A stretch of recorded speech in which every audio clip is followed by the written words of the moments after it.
Hello everyone, welcome to the 8X Pixel Expo 8 monthly webinar global webcast December series, an event that happened every 8th of the month. And thank you for joining us this Wednesday evening as we convene over a united cause. That is our love for diving and also the ocean. With this being the last session of the year, I would like to invite all that is listening to like, comment, and share on this post for an opportunity to win a collector's edition of the upcoming Scuba Diver Australasia Diverholic 2021-2022 digital magazine with compliments from us. And of course, the session of the moment is the TekDiving101, becoming a better tech diver and tips on cave diving. Introducing the speaker of the panel, we have Alex Santos from Philippines. He is the founder and also the CEO of Philippine Technical Diver, PhilTech, INTD cave instructor, commercial diver, and also member of the Filipino Cave Divers. Alex is, of course, the moderator of this session. And joining him is, of course, Christina Zanato from Bahamas, member of the Women Divers Hall of Fame, ocean and cave explorer, educator, and also conservationist. Also John Kendall from UK. He is the GUE instructor evaluator and also training council member, GUE tech and cave instructor, and also a fellow of the Explorers Club of New York. We have also Dr. Richard Harris from Australia, an anesthetist, cave diver, recipient of the Star of Courage, the Order of Australian Medal, OAM, the 2019 Explorers Club President Medal of Heroism, and the 2018 Paddy Medal of Valor, co-recipient of Australian of the Year 2019. We have also Will Goodman, TDI Advanced Trimix Instructor Trainer, Advanced Mixed Guest CCR Instructor, Cave and Wreck Diver, owner of Blackwater Tech, and also an educator. Last but not least, of course, we have Paul Parasu Komaradat from Thailand. He is, of course, INTD Cave and Technical Diving Instructor Trainer as well. Here we've welcome to 8X Pixel Expo, everyone, and I'll pass over the session to you, Alex. Over to you. Thank you very much, Nora. And my distinguished panelists, I can't tell you how excited I've been having been informed to moderate this session. I will not in any way be moderating this session. I will just serve as an anchor because I wouldn't like to moderate our discussions in any sort of way. For the benefit of the audience, first thing I'd like to do is start off with finding out from each and every one of you which specific types of caves you normally dive in. I know that a lot of you have had experiences in practically all types of caves, but at the moment and for the most part, could you give us an idea of the caves that you commonly dive in your locality? And I'd like to start off with you, Christina. Yes, hi Alex. So primarily I dive dissolution caves, which have been dry before, so with a lot of stalactites, stalagmites in the Bahamas. That is basically my playground. And I mix them with the ocean blue holes, which are usually tidal dependent. So they bring in different set of skills as they tend to siphon and blow water on a tidal that changes due to the Bahama banks. And so quite a lot of calculations to do to enter these areas, but primarily is then saltwater, freshwater, traditional halocline, and then some with more or less microbial growth. Okay. Solution case mostly. And because of the connection to the sea, then I guess you've got a lot of, not stigobites, but the accidental creatures that enter inside the cave due to the wave and the flow action. Is it something common in your area?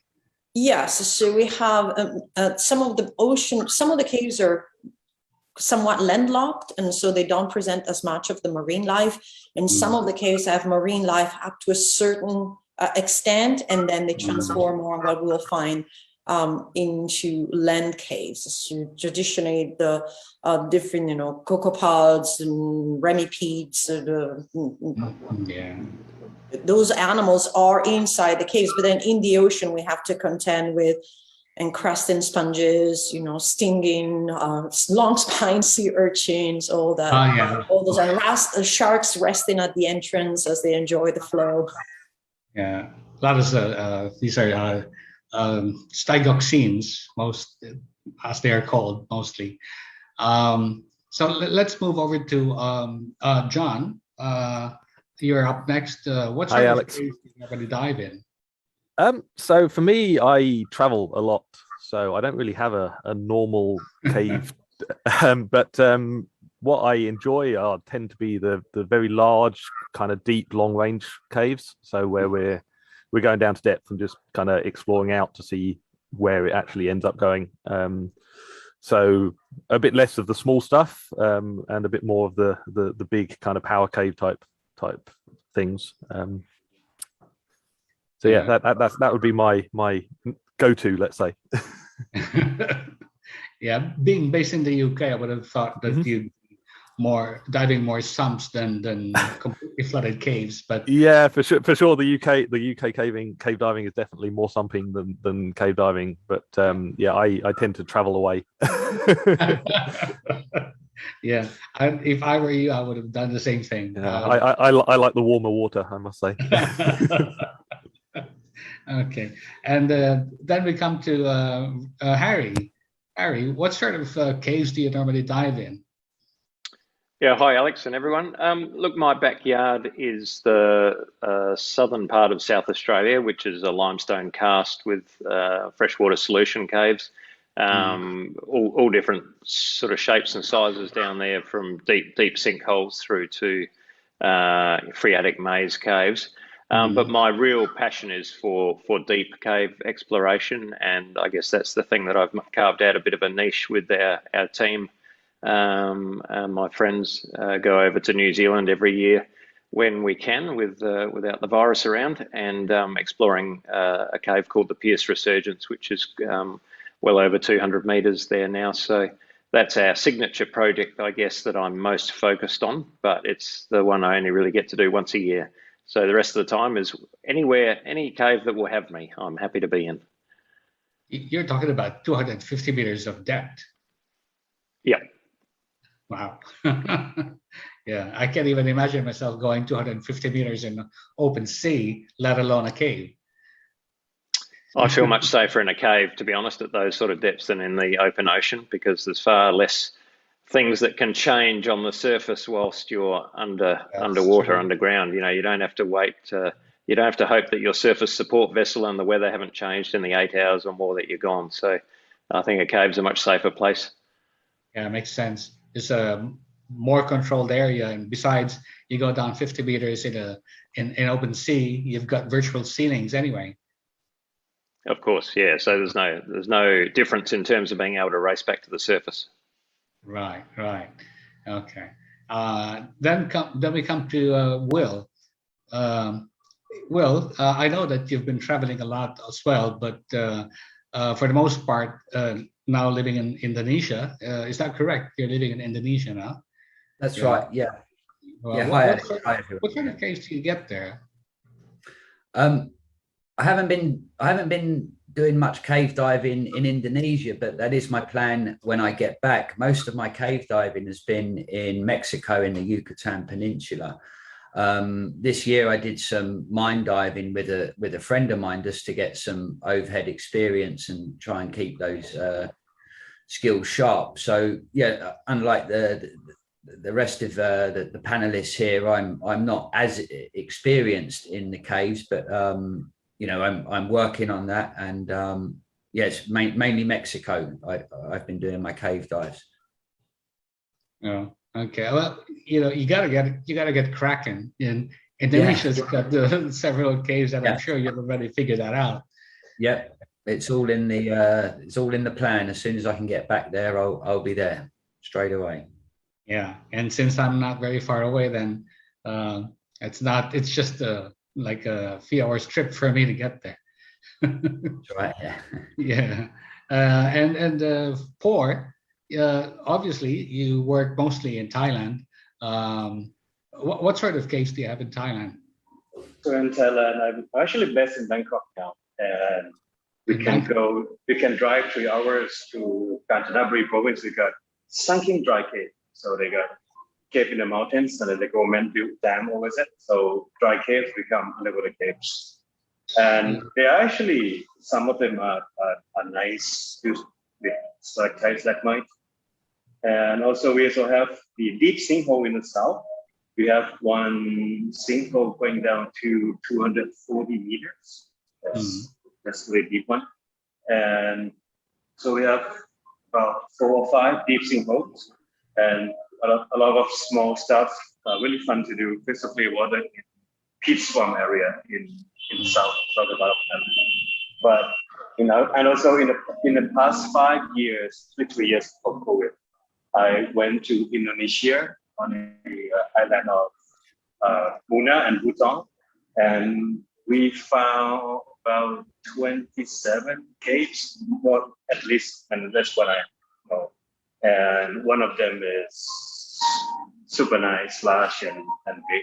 So I've been doing a lot of finding new caves in actually mostly Indonesia. So hopefully we will join you. Yeah.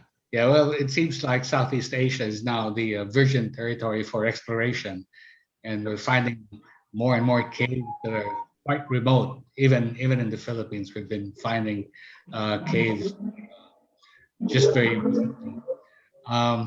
So now being able to set the tone of what sort of caves you normally dive in, we can now start discussing some of the skills that are involved in your particular areas of expertise. Now, I'd like to jump back to Christina once again. Christina, you are the only person who has been able to connect a land-based opening to a blue hole out into the open sea. What is the distance that you've managed to cover in this particular endeavor?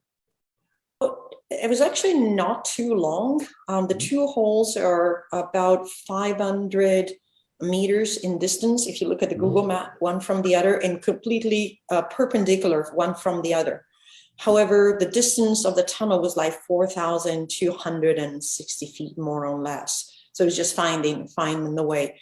The difficulties with that was primarily into, if you go in from the ocean blue holes, you have to time it with the what is called slack tide. So when the tide is not either siphoning or blowing, which only happens basically twice per day, because you only enter before the holes start blowing. You can't enter when the holes start siphoning. So I had 2 windows, and those are cyclical. And because of the little Bahama Bank behind Grand Bahama Island where I'm based, they keep rotating. So every day there is a delay into the tide. And on December 1st, the tide is low in the morning. By December 8th, the tide is low in the afternoon. So some of the windows were not available because it could be 3 a.m. or like 3 p.m. And I couldn't go for different reasons. Then you needed the ocean to be somewhat calm because you're dragging through shallow waters about 3 to 4 tanks at the time. It was an open circuit. Mm-hmm. And then from the land, the issues I had, it was unfortunately a hole underneath the development. So the microbial growth was absolutely excruciatingly extensive. And so it was like swimming in orange, squeezed fresh orange pulp juice every time. So every time I moved, I was in this black water with this orange stuff. And that meant if I found a lead and I would go down the lead and the lead was blocked, when I came back, I basically would be in zero vis and my exploration will be more or less done.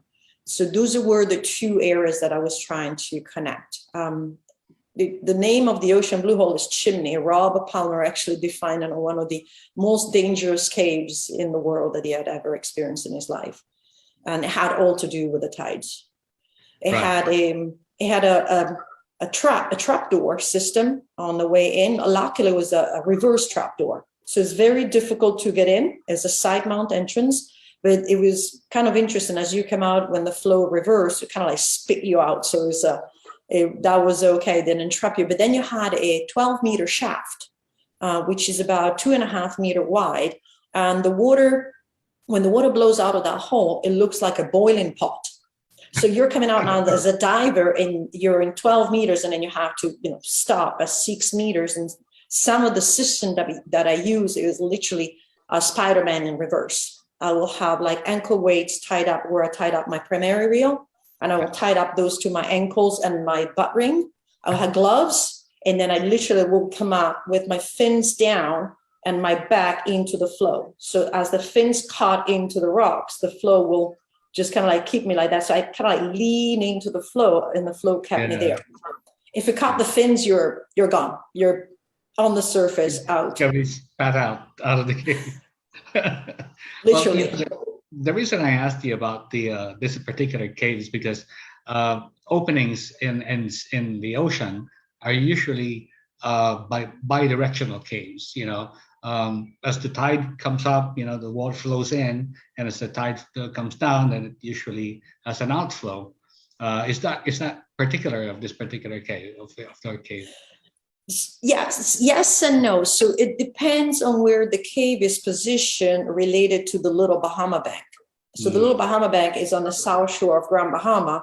And so when the tide changes on this side, it affects the flow on this side. But when I'm diving the blue holes that are connected on the north side of the Little Bahama Bank, the flow is actually reversed, and it goes low tide with siphoning and high tide with springing. But on the south shore is low tide with springing and high tide with siphoning. And so each hole is kind of different. You have to, the first few times I was diving Chimney, I literally sat there looking at the tide chart and sat there, snorkel up there and watched the flow so that I actually could understand exactly how it worked. It also affected by the weather. So if there's a strong north wind blowing over the Little Bahama Bank, that will exasperate by 15-20 minutes the turning tide in any of the blue holes that are fed by the Little Bahama Bank. So for those people who are listening into this conversation right now, this is one of the things that you should pay very close attention to, is caves that have bidirectional flow. When you first come upon it, may seem to be flowing outwards, sort of like a spring, but then that flow can easily change direction and suck you inside the cave. So one of the things that people have to really watch out for, don't you think so? Can be very treacherous. Yes, absolutely. These are the kind of caves that you don't just, if you're not familiar with the area, is definitely not the kind of caves that you want to attempt, let's say, by yourself or as a visitor. But that brings us back to the conversation a bit. I think anywhere I went, I remember I was actually a guest of Dr. Harris, and I went to Australia to dive his caves. And I always make sure to go with one of the explorers and divers of that area as to familiarize myself with their caves. So as cave divers, we are given a set of skills that is supposed to be, let's say, universal. But at the end of the day, it is universal as an overhead environment. But I'm pretty sure the panel here will agree that each cave and each environment will then require to say, hey, why don't you join someone of that specific area before you just venture into it without any knowledge or understanding. Absolutely, yes. So that is extremely interesting and very useful information for the viewers that we have. Now, I'd like to go ahead and move over to John. John, you do a lot of training, right? Mm-hmm. Being with the GUE, I'm the training director for GUE. Is that correct? I'm not training director, no. I'm on the training council. Oh, in the training council. Yeah. So a lot of there's a lot of study with regards to the training programs, and you're very much involved in training programs. There's obviously a plethora of skills that we can discuss to end this discussion, but there's one skill in particular that I'd like to ask you about, and it's the lights out drill. Okay. During the lights out drill, I know that I've learned to do a lights out in realistic scenarios. We didn't even have computers that had LED functions back then. So when the lights go out, it's totally out. And the only person who's got a little bit of light is the instructor, just watching you with this little tiny beams of light. What is your take on training programs that use blackened out masks instead of the more realistic scenario of people trying to see but not being able to see anything? Yeah, so I think if we take a half step back on that and look at the purpose of a drill like that, the purpose of the drill is not that we're training somebody to deal with the loss of all of their lights. If you're in a team of 2 divers, a team of 3 divers, you're going to have a minimum of 9 lights. The likelihood of 9 lights failing on a dive is basically 0. Yeah. What we're really training to do is train somebody in the situation of a complete loss of visibility. And I think everybody on the panel will know that complete loss of visibility is a given at some point.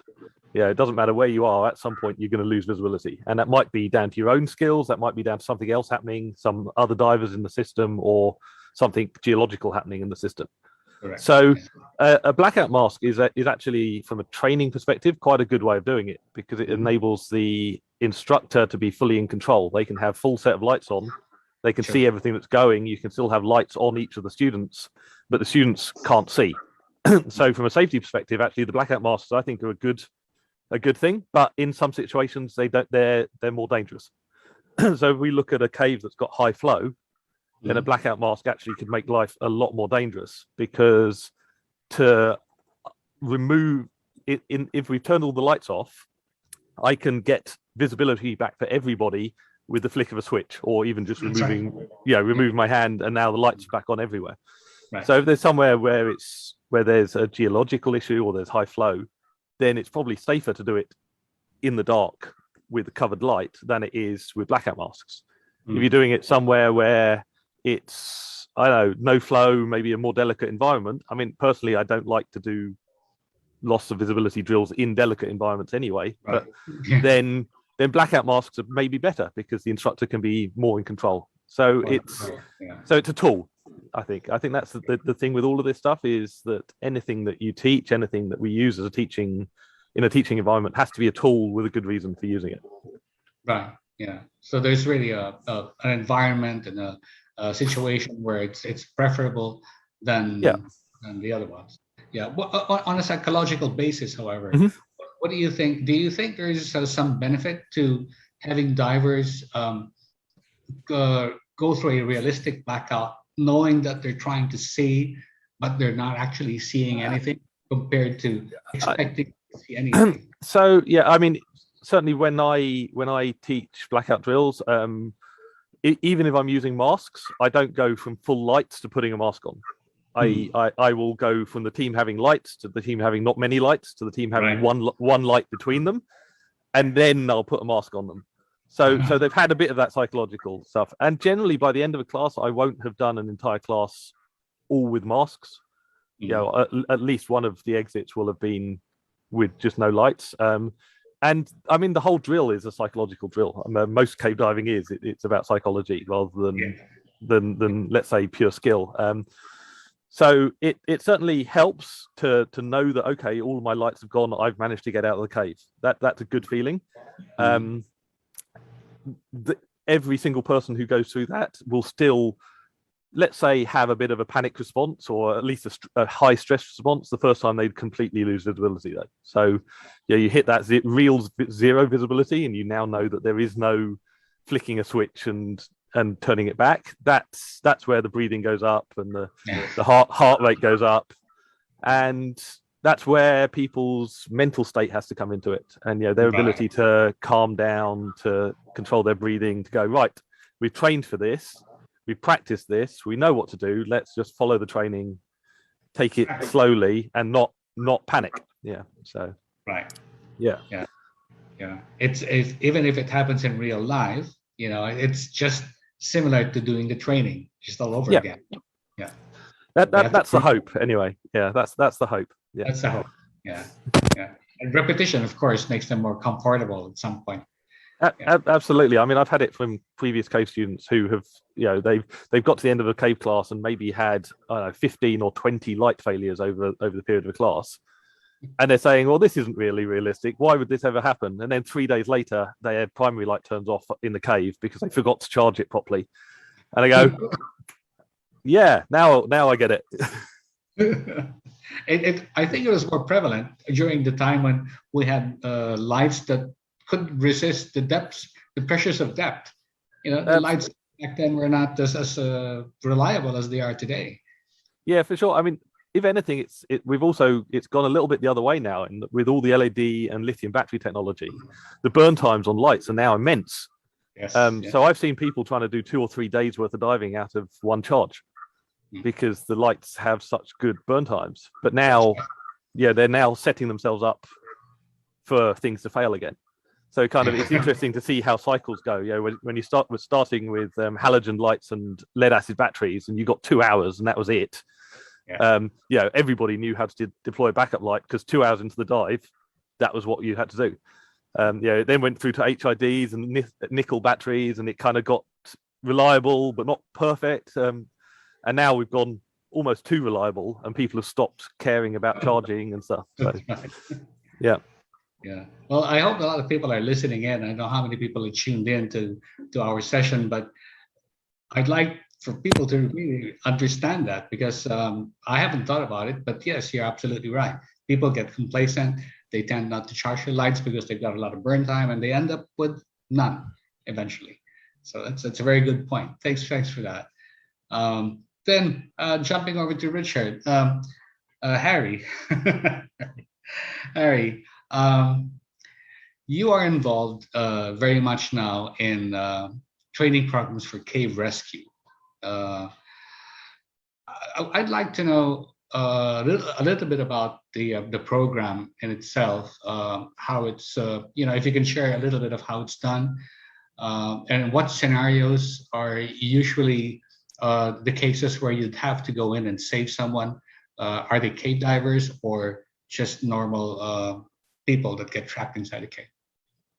I should point out, at the start that this is not a registered training program. This is a kind of a self-developed program purely through my own self-interest, I guess, because in about 2008, I was diving for the first time on a cave in Western Australia on the Nullarbor called Cocklebiddy Cave, which is pretty well known around the world, I think.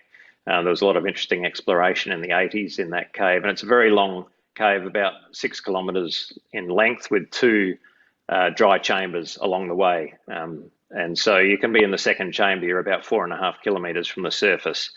And as I was carrying equipment across this very big rock pile, which is about 200 metres long and maybe 30 metres high, you have to sort of hop from boulder to boulder and carrying tanks across into the third sump. And it occurred to me that if I fell and broke my leg, or if my dive buddies, fell and injured themselves or had a medical event of some kind, how on earth were we going to rescue these people? The answer would be either to get a mining company to come and drill a hole through the roof and ruin our cave, or we would have to dive them out through the water and also do some very significant dry caving to extricate them. So after I had that thought and realised that was actually the most dangerous part of what we were doing, I went back to South Australia and just started to talk to some of the people I knew, some experienced cave divers, cavers, police rescue, other people I was in touch with. And I decided to organise a weekend, a talk fest around just throwing out ideas about the best way to approach this problem, to do a tabletop exercise for that cave, to run through a scenario, and then to run a live scenario in one of the local caves, which had a dry chamber at the end of about a 200-metre long sump. And that was the basis, all that information, plus some input from some known dry cave rescue programs, that I developed this course called the Sump Rescue Orientation Program, which I've then run most years subsequently for the Cave Divers Association in Australia. And I've taken it interstate to, some of the Australian Speleo Federation divers in New South Wales, and also over to New Zealand. And obviously this practice put us in pretty good stead when we were asked to go and get involved in the Thai cave rescue. So that was the background that I came to that. And, I never probably genuinely thought that we were going to have to put this into practice. Yes. But, in the meantime, we assisted the police with some body recoveries and did some of that kind of work. And part of the benefit of this was just establishing those relationships with the police, divers, and so forth. So I think the main goal of this course that we now run is to impress upon our cavers and cave divers how difficult and dangerous this situation is, and by doing so to make them think and plan more carefully about what they're doing and put in place some preventative measures which will mitigate some of these risks. And a problem that you've already thought about it, you're halfway to solving, I think. And so I think that's actually the best outcome is that our divers are being more careful, or I like to think so. But yeah, it had this unexpected benefit when it came to Thailand. Yeah, it definitely became very useful. Yeah, when it came to Thailand. But for the majority of the people that you expect to rescue, the injuries are, shall we say, from spelunking and not necessarily from cave diving in itself. Yeah, I mean, it's whatever your imagination can tell you could happen to a caver or a cave diver who's on the wrong side of a bit of water, whether that's a caver who's gone in and the cave is flooded. That's not an uncommon scenario around the world. And on most occasions, you can wait for the water to drop down again or get divers to take some supplies through. And there has been a number of episodes of that happening around the world. And of course, people like Rick Stanton and Jason Mellinson, those guys have been involved in some rescues along those lines. The British cave divers are particularly experienced compared to the rest of the world at that. But equally, anyone who finds himself in a dry cave environment is prone to, all the injuries and medical problems that any of us are prone to walking around on the surface. Whether it's a fall or, diabetes or a heart attack or a stroke or hypothermia obviously is a big risk in dry caves. Anything can happen, and we just want to be prepared to know how to best, first of all, deliver the best kind of early management of the illness or injury. So, we've got doctors, paramedics, nurses who are also fortunately cave divers who can go through and attend to those people and stabilize them well enough so they can self-rescue or stabilize them whilst we organize a bigger rescue. Right. Yeah. And the sorry, I couldn't help. I knew I was going to ask you this question anyways, and I'm just obviously some people in the audience who would like to know a little bit more about it. Is the reason for anesthetizing the boys in Thailand? If you can share with us just a little bit of the decisions as to why you had to resort to keeping them calm and anesthetized during the rescue, the extrication. Yeah, in a nutshell, we had these 13 young people, 2.5 kilometres inside the cave. It was going to be about a 3-hour dive to get them out to the surface, and then some dry caving rescue after that. And we had a huge amount of time pressure in that we were told we had 3 or 4 days until the weather returned and the cave flooded to the point where nobody would be able to dive in again, even to take them food or medicine for potentially 2, 3, 4 months with the monsoon coming. So we knew we had to do something, and we had about 3 days to do it. Now, the idea of obviously trying to teach the kids some basic diving skills to bring them out was entertained, but we're talking about a zero visibility, highly restrictive, lots of line traps, some flow, really moderately difficult cave diving, even for the experienced divers, let alone expecting a child to not panic over a course of 3 hours while they're being pushed and banged around in a very tight cave. And I think the final thing that informed that decision was when Rick Stanton and John Valanthan found these 4 water pump operators stuck in one of the chambers unexpectedly. They'd fallen asleep and woken up, and the flood had come up again. And Rick and John dived through and found them there in their orange overalls and actually dived them out a distance of literally 10 meters. And I think at least 2 of those 4 guys panicked quite severely during that 10-meter, 30-second dive.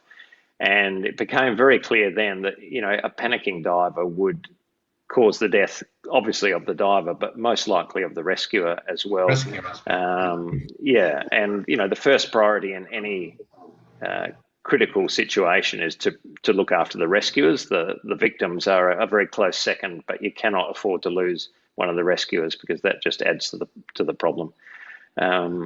So we decided that it was just not safe to dive the kids out if they were anything less than completely anaesthetized.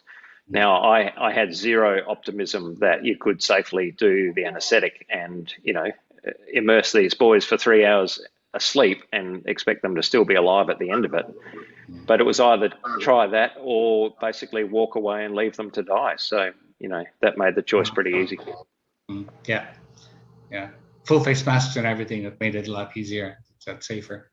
Yeah, although I had, during our Sump rescue training, we had played a lot with full face masks, as you would expect. And I had a couple of times pretended to be unconscious and be moved underwater through the cave in a full face mask. And I found that the mask actually got water in it, especially if you were rolled on your back. And so I really didn't believe that the mask could be effective. And remember, these boys' faces were tiny, little tight boys, really small. The thing that made the difference was that we hadn't been using positive pressure masks in our training, and the masks that that were supplied for us were positive pressure. So I think that was an important factor that I hadn't considered. So that worked in our favour. Yeah.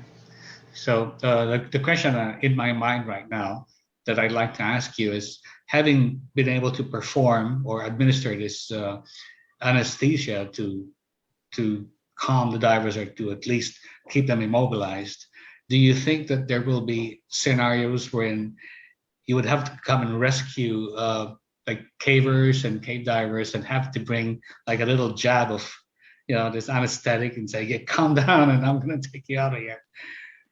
Well, the drug ketamine, which I used, is always a drug that would be first choice if, for example, you had a dislocated ankle in the cave and we had to fix that before we could take you out. Ketamine would be a great drug for me to give you, straighten your ankle, wait for you to wake up and recover from the anesthetic, and then hours later or the next day, then take you out of the cave. So, it's got a lot of roles like that. I think we use it in road crash rescue, and, someone's got their legs trapped under the dashboard of a car and the car's on fire. So you need to give them something to be humane to drag them out of the car.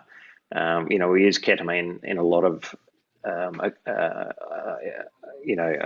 lot of occasions like that. So it's definitely got a role, but I do have to emphasize it really is still a dangerous drug in the hands of the layperson. So, it should really only be used by people who are trained in its use.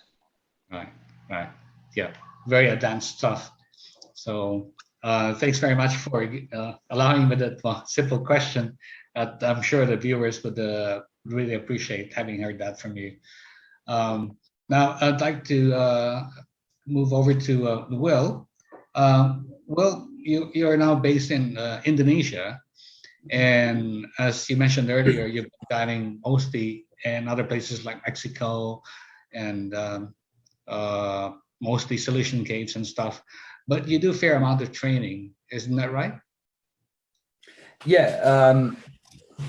When you mean training, you're referring to my own courses that I've taken, or the ones that you teach?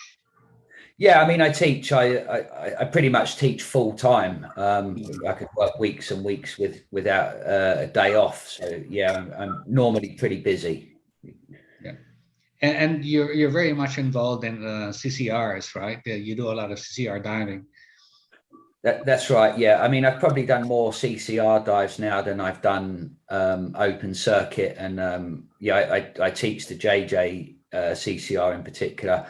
And nowadays, that's pretty much most of my requests for courses are for rebreather courses. So I'm still teaching open circuit, but it seems to be getting less and less just for more demand for rebreather stuff. Yeah.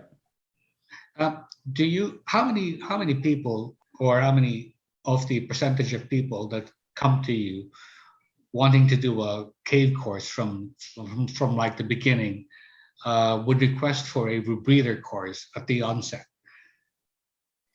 Okay. But I mean, as I've said before, I'm not a cave instructor, so I don't get people asking me to do the courses. But I do get a lot of people who who want to begin getting into technical diving and going into with a view to going into cave. And I do get asked a lot whether I should be, whether they should be doing rebreather from the start or open circuit. Now, a few years ago, when I decided to get into cave diving, I had the opportunity to join a couple of friends and students of mine to do the cave course initially on the CCR. But I personally chose against doing that for a number of reasons. The first reason is I wanted to use a system that just felt like nothing to me. So when if I've got a twin set on my back, I don't have to think. It's pretty simple. And it feels more natural and it feels very comfortable. So obviously comfort's a major thing when you're going cave diving. You want to feel calm, relaxed, comfortable with your equipment, particularly if you're taking up the sport or the hobby. So that was one of the main factors there. Another reason was to reduce the task loading. So obviously you've got a lot more to pay attention to when you're diving a CCR. And another big reason was that the open circuit is your lifeline. That's your escape mechanism should your rebreather fail to get you out of the cave. So because I was going to be learning all these new techniques and protocols, I decided to go on the back mount. So my initial cave training was done back mount, and I was actually quite surprised because I'm quite an experienced diver and instructor. But I think I took it for granted how easy learning cave diving would be. So that was everything from, laying line, the team's position as you're swimming down the lines, and checking back with your torches after the initial tie off. My instructor was constantly telling me to move here, move there, you should be here and there. And there was a lot to think about. And another reason is I like to do the courses, you see. So I did the back mount, I got a load of dives in, and then a couple of years later, when I felt that I was proficient in caves and back mount, I then went to doing the side mount. And I just haven't got round to doing the cave CCR yet. Cave CCR for me is kind of, that's what I do. All my dives are personally done on the rebreathers for the physiological and safety aspects that you'd expect. But I just felt I needed to, have a solid foundation, and that would be my advice to anyone looking to get into cave diving, is to, give yourself the time and the headspace. If you're on equipment that you're fully proficient with, then you've got the headspace to learn all these new techniques and regional protocols and everything else. Well, one thing I'd like for you to quickly explain to our viewers is diving with rebreathers obviously allows you a lot more bottom time, because the gas is not consumed quite as fast as open circuit. But can you explain to them the need for enough bailout to get you outside of the cave if everything else fails? Well, that's it. You might have enough gas or scrubber time, which is normally the limiting factor. You might have enough scrubber time to get you 2 hours into the cave, but obviously you need to carry the gas to get you out. And so you can only go so far, I think, with the rebreathers. And then people are talking nowadays about having bailout rebreathers as well, which is probably another discussion altogether. So yeah, you like I said earlier, you've still got to have those open circuit skills to get you out if right. Things go wrong. Yeah.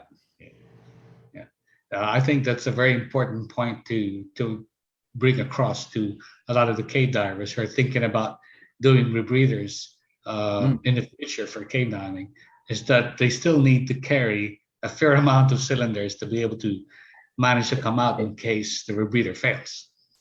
Exactly. And when I was talking to the guys in Mexico, I mentioned to them about doing the cave course on the rebreather at the start. Although I wasn't going to go down that route, I just made some inquiries, and they said to me, Will, this is going to be really tough. And I thought, hold up, I know what I'm doing on a rebreather. I've got thousands of dives. And I was kind of a bit almost offended by that. But in hindsight, they knew what they were talking about and I didn't. I didn't really know what I was getting into. I thought it's just an extension of technical diving, but it's not. It's a completely different world. I've been swimming around in the open ocean for many years, and you get a bit slack with your trim because there's when you're diving a wall, there's nothing underneath you, you're not going to hit anything, so you tend to whether it's open circuit, you're using your breath a bit more to control your buoyancy, or if you're on a rebreather, you might be slightly negative, kicking gently just to stay up. But you can't do that in a cave. It needs to be perfect. Your body position, your trim, your fin kicks, everything needs to be so precise. And that was one of the kind of shocks that I got. It was, even just little things like how much my lower back hurt. I realized how I can see John laughing. It's the dive fitness as well. I think that's a big thing for the cave diving. You need to be really well prepared. I mean, one of the horrible things I had in a cave was I was starving hungry. We did a 3-hour dive. I had a light breakfast. I didn't want to need to use the loo, and you go in and then you're starving hungry, and then you're dying to get out, or you're call of nature or something. You can't. So you've got to be so prepared for these long dives. You can't just say, oh, I'm hungry, I'm going to abort dive and go up to the surface. There is no surface. You've got this massive long horizontal swim. And I think with any type of diving, if you're rushing and your mind is preoccupied, you're going to miss something or make a mistake. And then you're going to end up becoming a liability to the team because you're not focused. Your situational awareness drops, your global awareness drops. You might damage something, break something. The list goes on and on. So, it's. I think you've got to be well prepared, and a solid foundation. I think whatever system you're using, whether it be back mount, side mount, rebreather, I think before taking up cave diving, you should make sure that you're absolutely spot on with your equipment and your dive techniques before you undertake cave training. Everything should be second nature. When things go wrong, then everything is just second nature. Yeah. Thank you very much for that. It's a very, very informative. And Paul, well, so you being I was just following the order of the order in the list that was given to me. So last but not least, Paul, we've spoken about a lot of aspects of cave diving, and I know you do a lot of rebreather diving as well. But one thing that I'd like for you to be able to discuss with us briefly is your mapping techniques. I know that you do a lot of cave mapping, from simple cave maps to 3D maps. More particularly, I'd like for you to explain how you perform the 3D maps and what sort of instruments you use for these maps that you make. Okay, so this is how I try to incorporate into my cave training. We have information about lines, about fauna identifications, about all the most of the theological topologies inside our caves. And every student come and we introduce them to this project. And when they join us, I try to make them a part of our team. And what cave skill they need to do to actually be the part of the team. So just even though we do like the basic cave training in the carbon diver course, I sometimes also introduce them how to estimate the distance, using the compass, and actually getting information and write down into that slate, and we input in the software afterward, and the software generate 3-dimensional map for them, like for their first cave dive, and that's can be the inspiration and motivation for them to learn and progress further in the cave, and they will know what to do. and we can use the information to determine the air consumption rates of there. They can improve their skills. They can find a better way to communicate on the teams. So your mapping techniques are still pretty much compass, measurements, degrees and angles. Do you have special instruments like these orbs that emit? Yep, we have the MNEMO too. Use the MNEMO too, but yeah. I mean, the cave survey is totally another course. You have to be a technical cave diver, a full cave diver, and you must have at least 25 dives after the training before you can do the survey course. But if have been trying to, if I do something basic in the cave training courses, the basic one, so they can have their mind, they can map the cave in their brain, so they can learn about the cave, and they can, for instance, if you get in a cave and you see a freshwater eel swimming by, and fresh swimming, the freshwater eel, they only breathe in the ocean. That's when that cave should be connected to the ocean. So some information like this, and they put in their note, they document the cave, and that so they can see. It's not just about diving, not about playing with toys anymore. It's like getting to the real environment, so they learn more about what they are diving into. So it's not just about diving. It's not just about mapping. It's about the science of everything, with the biodiversity, the fauna, and the entire ecosystem inside the cave that you do a lot of studies on, and you let your students go through it. Let me show you now I'm so crazy about cave macro photography. So I found a lot of isopods in some small on the cave,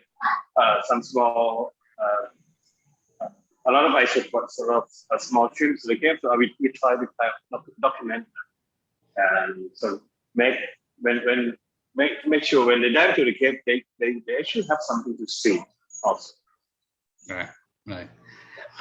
I'm really waiting for someone to just tell me that they've got this sphere that they can float inside the cave and emit all these lights or lidars and just create an exact 3D map of the cave. It's something that actually Bill Stone did it. Bill Stone did it. You can find his talk in the YouTube. Actually create a machine to three-dimensional mapping of the cave with the 2 meters long DPV. Yeah, but I wanted to have something that I can buy from Amazon. It should be cool. Right. Okay. We still have a few minutes. Now I'd like to go back to each and every one of you and just ask you very simple questions.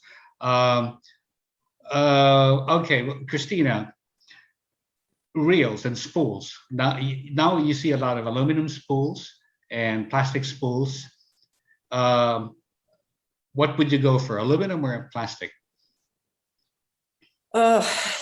Well, considering how many of my plastic spools have been crashed sometimes during transportation, just because of the environment, I have opted sometimes for aluminum. But then with those, what I've been having is issues with some of the salt water. I know they're saying it's aluminum and all of that, but the marine environment that I'm in, sometimes they're not as good. And then if you start carrying quite a lot, it became a little bit cumbersome. Okay. So I have a mix. The plastic spools for me are still fine. The issue is how you transport them. A lot of my cave exploration, but also my cave teaching, when I take my students, requires off-road driving and then carrying the gear over the shoulders. And especially with new divers, one of the things that I try to instill in them is understanding, maybe they purchase the stuff, maybe they're borrowing some of the stuff, they're renting, is each piece has so much value. And when you break your piece, then your dive is over unless you have a backup. And so it's been like trying to save from the damage. How do you transport these reels? Where do you put them while you're going through the hike? And what position are in the bag sometimes?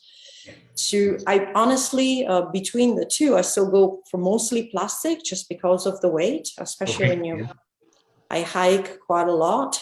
But then looking at, some the ones I lost along the way, because maybe I didn't catch the student not unclipping the reel and just putting it away with a harness and being crashed in the transportation, then aluminum will be maybe a better choice. But honestly, it's not something I have to admit spend much time on. Well, in terms of being sturdy, of course, aluminum reels are a lot more sturdy. But one of the things that I'm concerned with aluminum reels is if you've got butter fingers and you drop them, and you have to go down and catch them real quick. Well, plastic do the same. It's one of the things when I started teaching, and I remember when I used to teach, you only had to carry one safety reel. And I always told my students, at least 2 safety reels. And I had students just ask, like, well, why do I need 2 safety reels? And most of them on their first, safety reel drill on the water, they're like, ah! And off goes the reel and they start rolling down the cavern or cave. And you're like, that's the reason why you're deploying your second one right now. And it happens quite a lot. Have a lot of students says, well, why do I need 2 safety reels? And the first drill that you do with the safety reel, if they're a little bit nervous, they'll sometimes have dropped it. And if they're not holding it correctly, they end up with the line and the spool just keeps on going. So the weight is the same. Losing the reel is the same. It's what you carry and why you carry it. Very well. So, John, we were talking about lights earlier. Would you prefer to have one huge canister light with a cord, or with the new lights coming out these days, would you rather have several of these smaller lights that you can just remove, store in your pocket? It's so for a lot of the diving that I do these days, I'm using just a cordless primary light, but I wouldn't be wanting to carry like multiples of them. Pretty much every dive I these days carry a handheld primary backup primary light in my pocket anyway. But it'll come down to the burn time of the dive. I don't want to be planning to be swapping out lights as part of my plan. If I've got a dive that's 8 hours long, I want to make sure that I've got 10 to 12 hours of burn time on a light. And these days that means it's got to be a canister with a cable. If I'm only planning a couple of hours, then the handheld lights are fine. But yeah, I wouldn't want to be stopping the dive part way to be swapping out lights unless something's gone wrong. It's an added thing that I'm going to have to think about when, especially on a bigger dive. I don't really want to be thinking, oh, hang on a minute, I'm coming up to 3 hours, I need to swap out that light. Yeah, I'm already thinking about gas, I'm thinking about decompression, I'm thinking about scrubber duration, I'm thinking about navigation, I'm thinking about all of those other things. I don't see a benefit of lots of small lights over one big light in that kind of situation. But with the newer technology, certainly the handheld lights are coming into their own. So for a lot of the dives, I'm more than happy to run a handheld light, and certainly having one in my pocket that has enough burn time to get me out of pretty much any dive is great, because anyone who's had to do any long distance scootering holding on like a small backup light, the ability to swap that, just go, actually I've still got my backup lights, but if I have a problem with the primary light, I'll get out another equally powerful light for the exit is a great thing. Okay. Harry, I know you've dived pretty much a lot of different types of caves. Given the choice, fully flooded caves or sumps? Oh, that's a tough choice. I love both very much, to be honest. I really enjoy the dry caving and the diving that goes with that, although it's very much harder on both the body and the equipment. If you want to break dive gear, then drag it through a dry cave first. There's nothing surer than it will test all the weak points in your system. And I was just thinking about what John was talking about with lights there. And again, for for divers like myself who can't really make up their mind what kind of diving they prefer best, there's certainly no one recipe, because in some sump diving we'll have 2 small lights on a helmet and as many little lights as we can stuff into both pockets, plus a caving light. If I'm doing a big scooter dive, I try and put big video lights on my scooter and make them my primary lights with plenty of backups. Really deep dives, I don't like having anything on my wrists or my hands, anything that could potentially become an entanglement point. I just want to keep my arms as clear and clean as possible. There's no one recipe for me. I really try and adapt the equipment to the cave as much as possible. So what that means is that you can become very bad at all those different types of diving if you're not careful, because you're changing everything between 2 different dives and dive sites, whether it's dry suit to wet suit to I can never remember how much weight to put on, and I always need a shakedown dive when I first arrive at a different site or different type of dive. And that's probably one of the most important things. I'm in no way answering your question, I'm sorry, Alex, but I'm just trying to think of a few interesting points that are coming up as I think of them. But one of the most important safety things for myself is that when I come to a new country, like Christina described, or to a cave environment that I haven't dived, for the last week, I will just give myself one dive just to get in the water and sort my stuff out and make sure that my buoyancy, trim, equipment is all sitting right before I would, really swim more than a short distance. And, that's the thing, the self-preservation lesson I've learned perhaps more than anything. I think it's a very valuable lesson that you've just shared with the audience. So, yeah, when you come to a new place, just get your kit organized and just do a progressive penetration and not go straight in and as far as you can go in the first run. Yeah. And never take a camera on the first dive. You're gonna have to tell my buddy that. Yeah. I think my buddy Ram's gonna have a lot of things to say about that. Something will go wrong. Okay, Will. If space wasn't an issue, side mount or back mount? For me, I think it's the back mount. It's just less messing around and switching regs, moving the tanks, keeping them in trim. If it's not, space isn't an issue, I'd just go back mount. I think it's a lot simpler and easier. But as Richard was saying there, depends on the cave you're in, will quite often determine the types of equipment that you're going to take in there or the system that you're diving. Yeah, and I guess that question goes the same for Por. Por, you do a lot of rebreathers as well, but if you were given the choice to do circuit in a cave, would you go back mount or side mount?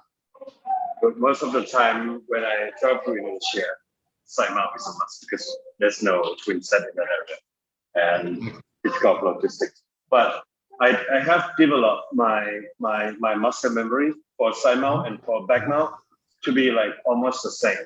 So I do the same way when I donate the air. I do the same way when I check my pressure. So I would say every cave diver should be able to do both. I mean, for me, I got no problem with both of them. Just feel like Very good.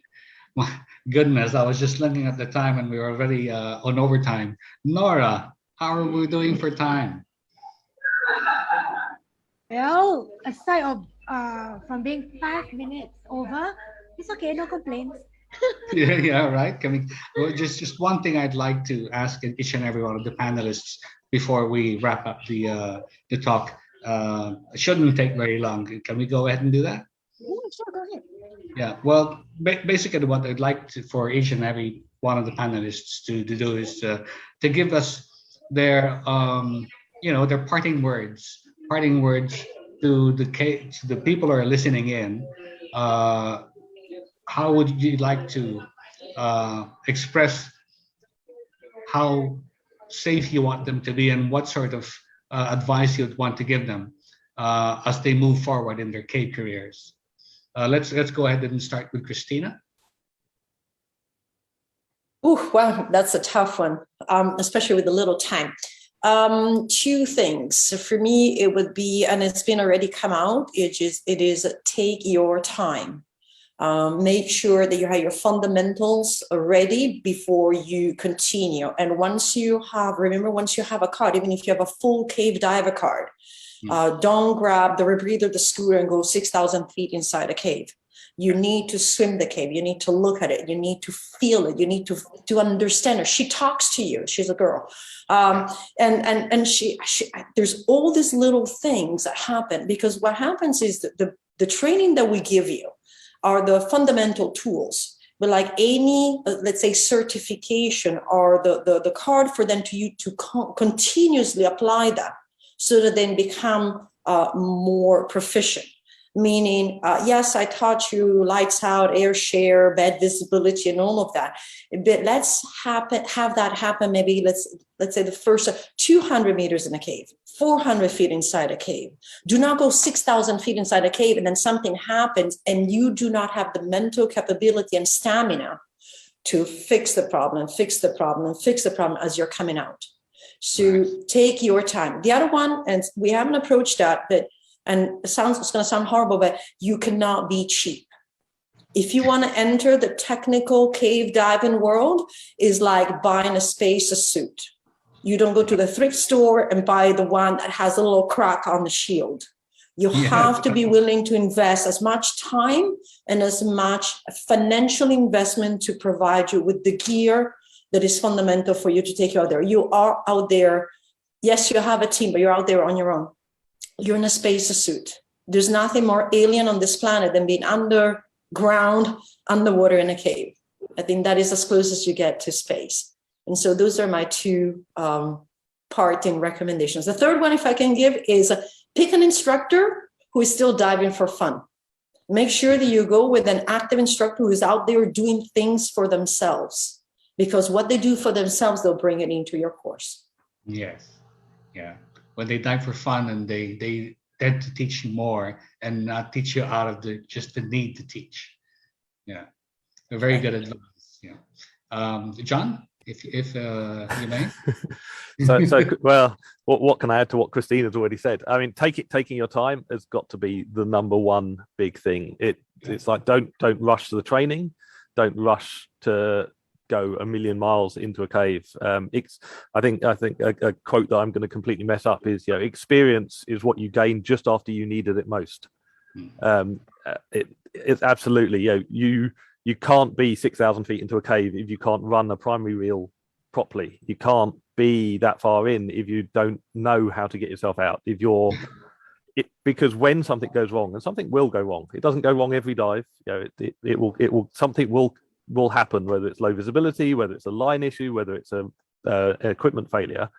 You need to know inside that you can get out. You need to know that you are able and capable of getting yourself back to the surface. And you need to not be in a position where you're then getting confused. Oh, was it left? Was it right? Was it? Yeah. So it's there's taking your time is a big one. The other thing is, the 5 rules of cave diving that everyone gets taught on their cave diving courses, actually stick to them.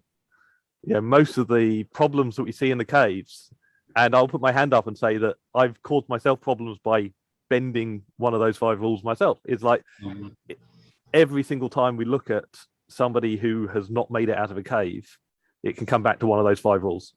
That's right. And that's the thing, is that Sheikh Exley came up with those in the late 70s, early 80s, and they're still true today because the cave hasn't changed. The cave is 1 million years old. It's it's still very relevant to this day. Exactly that. Yeah. So it's take your time and commit to following those rules. Don't break the rules. And sometimes that means that you can't do the dive that you want to do. Sometimes that means you have to say, well, I'm not going to do that today. I'm going to go get more experience, or go and get more training, or go get better, and then come back and try it.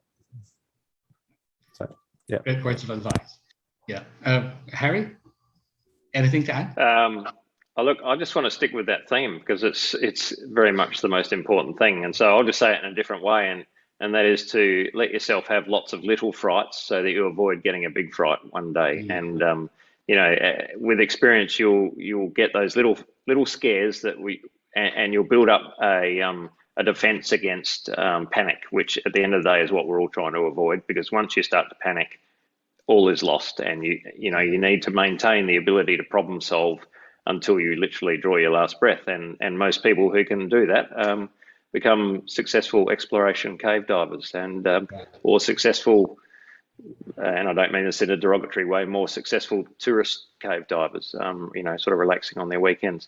The other thing I would say is surround yourself with good people who, when you say, you know what, I'm not sure why, but I'm not diving, and they don't say, you know, harden up, man. They say, oh, no worries, mate. Well, you sit this one out. We've still got 3 other people. We're going to go. Fine, let's all go and have a coffee.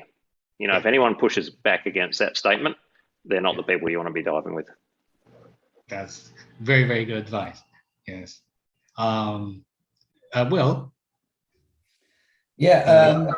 Yeah. I think just in addition to what the other guys have said there, I mean, they probably touched on the most important things, but I think your attitude and your discipline towards cave diving is very important. So as Christina said about taking the time and the money to invest, don't be cheap, but also don't be lazy. Double check everything, you know, make sure you're clear on your plans, you've rehearsed your skills, you stay sharp, you stay current, you check local laws, be respectful to the environment, and your overall preparedness to dive, whether that's a cave dive or an open circuit dive. If things go wrong, you could find yourself in there for a lot longer than anticipated. So, you know, making sure you're well rested, hydrated, and prepared to do these long dives. But the biggest bit of advice that I received was to go slow into the cave. I mean, we're talking about taking your time with the training and building up on your experience and stuff. But actually, while you're going into the cave, you know, just swim nice and slowly. You know, if you reach a bit of flow on the way out, you're going to have to work harder. Don't be in a rush. You know, take in the surroundings. You know, these caves are beautiful environments for everyone to see. And during some of my training, I was too busy looking around at everything. I've missed signals or cookies and arrows that are laid there. But yeah, just take your time, and the whole experience will be a lot more enjoyable, which is ultimately what it's all about. We all do this because we love it. So let's just keep us all safe and keep enjoying it. And get to know the cave. Get to know the cave. All else fails, and you've got no lines to go out. If you know the cave, it may save your life. And Paul? Yep, so I agree with everything everybody said. And just to additional things is most of the cave, especially in Southeast Asia, the local people, they're using the cave for their water supply, to wash their clothes and something. So respect the communities, respect the people, and cave diving is team sport. But you can work among your teams and then have some good relationship with people in the communities where you dive. Document every cave that you dive. Put more details in log about what you have seen. If you can draw a map, draw a nice map. From memory is good enough. Excellent. Thank you very much. You know, I can't believe it. Time has already gone so fast, and I wish we had so much more time to discuss other topics, but that's all the time we have. And I really appreciate everyone's being able to come and make it tonight. In the morning and in the afternoons for the others, and for taking the time to share a lot of your valuable advice and experience in our topic called Becoming a Better Tech Diver 101 Tips for Cave Diving. Thank you very much for all your contributions. Back to you, Nora. Thank you so much, Alex, Christina, John, Will, Richard, and also Paul, for this really insightful sharing on the topic of cave diving. So for everyone that is tuning in, please do stay tuned. to the last session that is happening shortly at 9:30 p.m. On innovating through the pandemic, diving into scuba equipment, where we will have the folks from Dive Right, Fourth Element, and also Shearwater Research to join us to talk about what's there and the innovation path that they have for their products. So once again, everyone in this panel, thank you so much. And I really hope that we can all reconvene in person and in flesh to be able to, attend the edX Ocean Vision 2022 in Singapore, happening in June next year. So thank you so much again, and I look forward to see you all. Bye. I can't wait for face to face. All right.